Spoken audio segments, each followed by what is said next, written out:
this here represents the surface of life. Surface.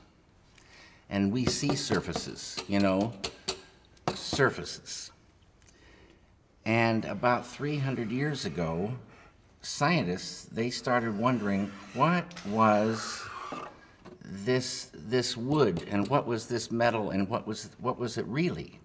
So they start looking into matter. So this side is matter, and this side is mind. Mind and matter. And the scientists, well, they discovered molecules. Deeper they went, and they discovered these atoms. And like I say, they thought that was the smallest particle for a long time. All these things we learn about in school.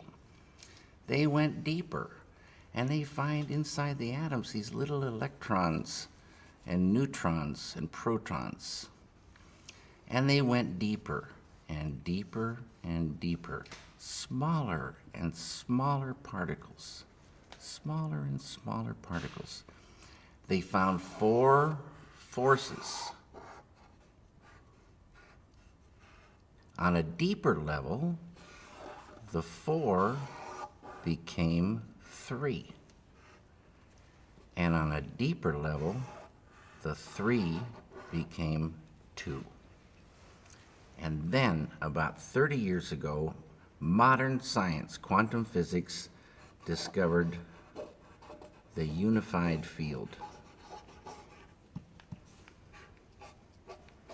The unity of all the particles and all the forces of matter, of creation.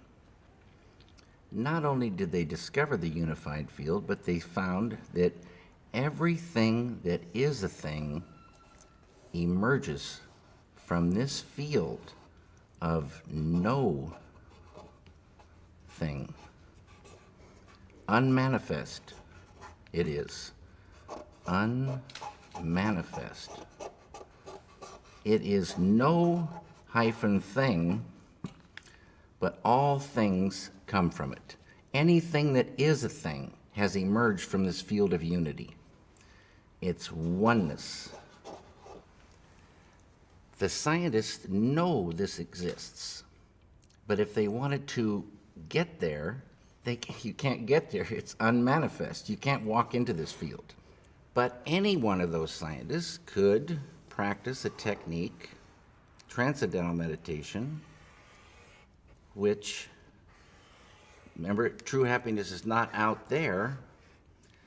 You're given a mantra, a very specific sound, vibration, thought. Very specific. It needs to be life-supporting at all deeper levels. And that mantra that you're given, that Maharishi gives, the key that opens the door. The mantra turns the mind within, turns the awareness within, and you naturally dive. Why is it natural? Because each deeper level of mind and each deeper level of intellect has more happiness. And the deeper levels of mind and deeper levels of intellect correspond to deeper levels of matter. At the borderline of intellect, you transcend. Transcend is the key word. It means to go beyond. You're going beyond field of relativity, duality, experiencing oneness. Pure, unbounded, infinite consciousness.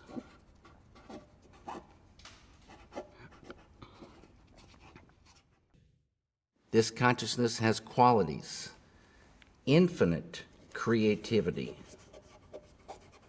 intelligence, energy, love, power, and bliss. dynamic peace. Always been there, never had a beginning, it is and it will be forever.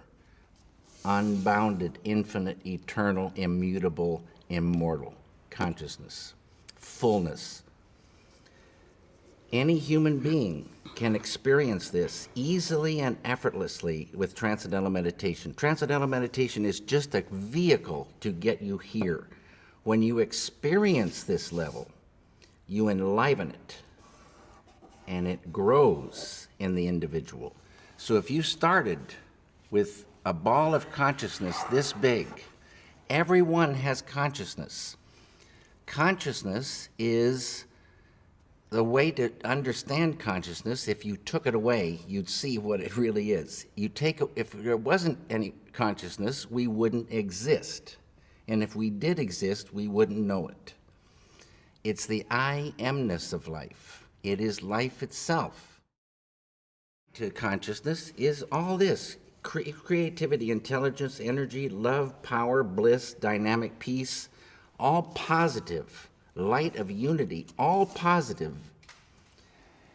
You experience this level and you enliven it, and this ball of consciousness that you thought was just going to stay the same for the rest of your life starts expanding, and these qualities expand.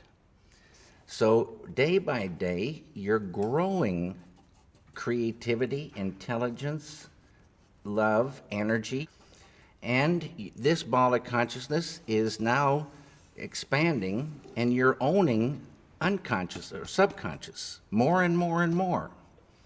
Side effect of the growth of this consciousness is negativity starts to recede, tension,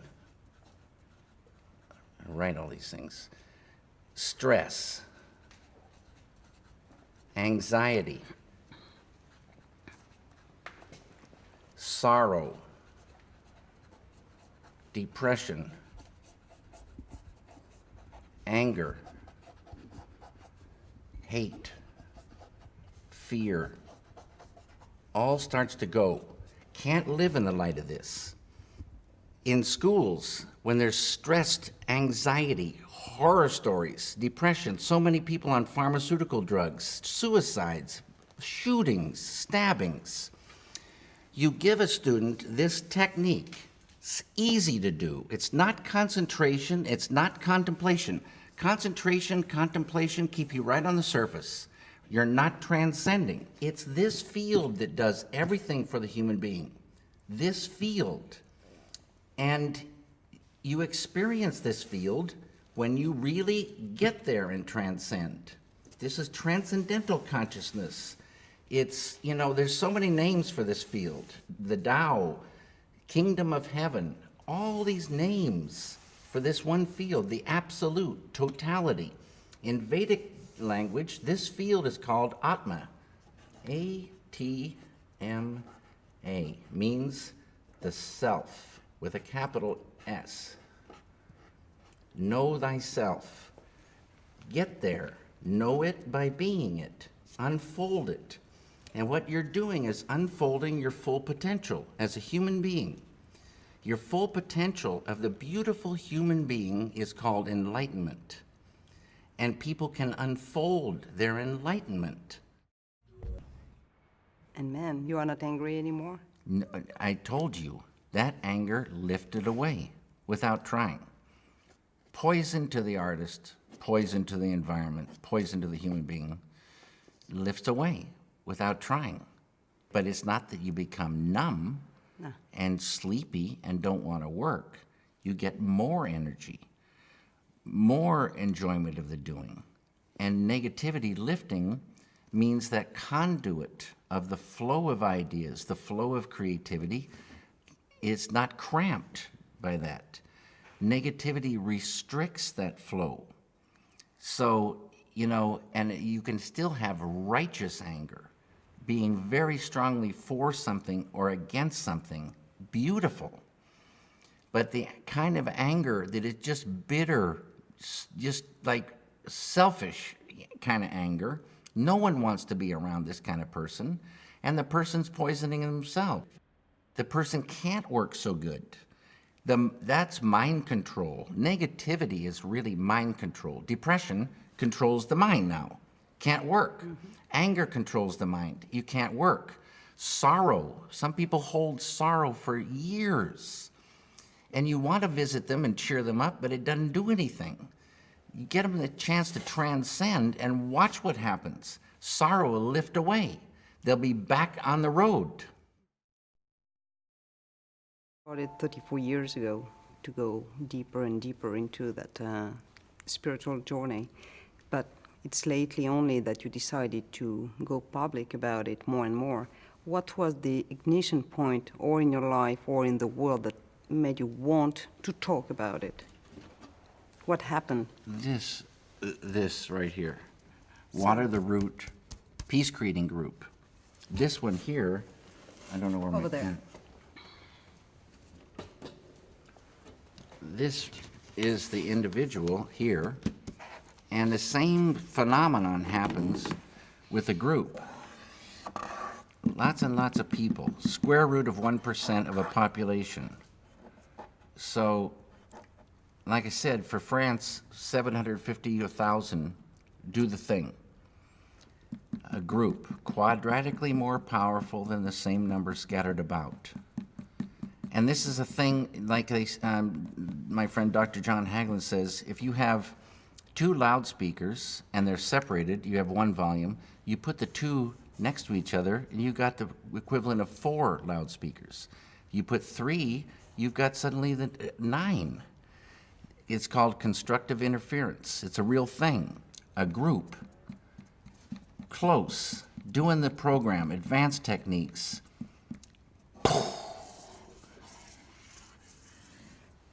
Day by day. Just like when you want to get electricity to the people, you build a power plant, generate that electricity, and they get it. And you want that power plant to stay.